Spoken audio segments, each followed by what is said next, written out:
Let's talk about some of the ways that they are suppressing these methods of free energy. Black shielding.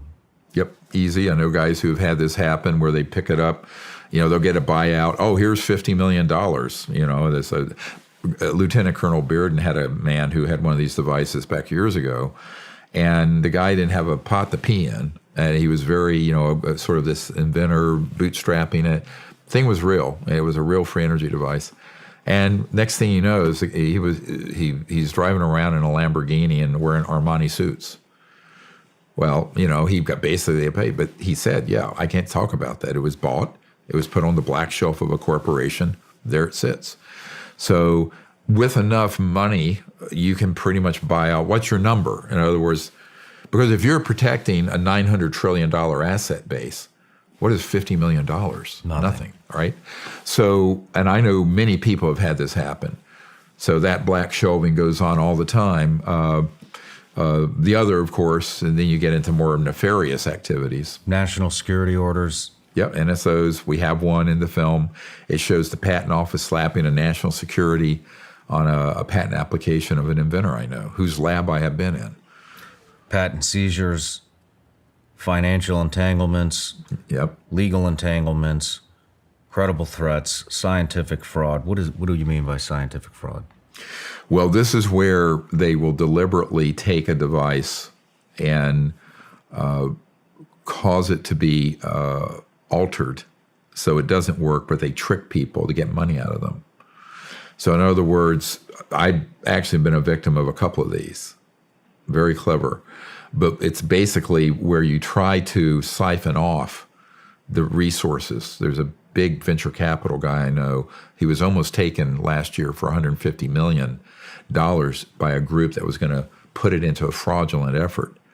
But so by intercepting that man's interest, they would then, of course, sideline him. So not his financial interests were not going to something productive. That was deliberately being put into a fraudulent sting operation. I've seen a number of these. Media corporation. Well, the media, part of the problem is that even if you have one of these devices, is the media going to report on it honestly? Well, it's just like the UFO issue, which is another reason why we need influencers like yourself, but also some of these celebrities that have supported what we're doing. Because my view is that if we had one of these things right here on the table and it worked, and we tested it, reproduced it, had plans for it, the first 30 that we would make would go to some key people in D.C. and some big-time celebrities that have their house running on it. And you'd have 2 billion people find out about it in a matter of days. Because what you have to do is figure that the corrupt influences in the scientific and media community that have kept the UFO issue secret are going to kick in on this. So you have to develop a strategy to work around that. I liken to we need to be sort of water flowing, and if there's a huge boulder in front of us, we flow around it or find a way around. Because there are going to be these obstacles, and there have been.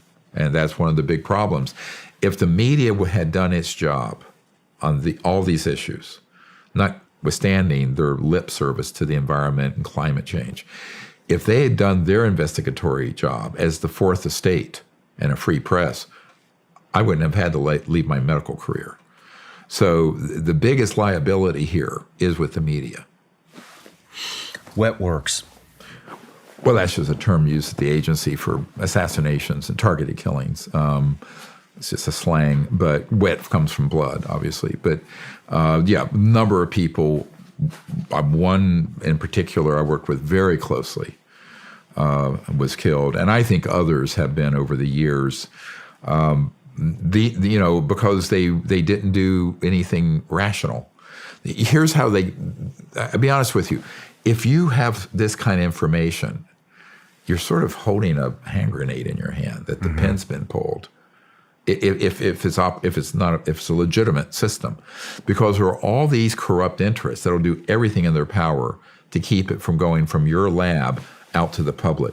So I think this is where you have to then have a strategic plan to disclose that open source and then get it out through alternative media and influencers and celebrities. I mean, everyone from Leo DiCaprio to Ariana Grande would be thrilled to have a device like this to save the environment, right? So you use the strengths we have. The strengths we have is that 99% of the population would benefit from this.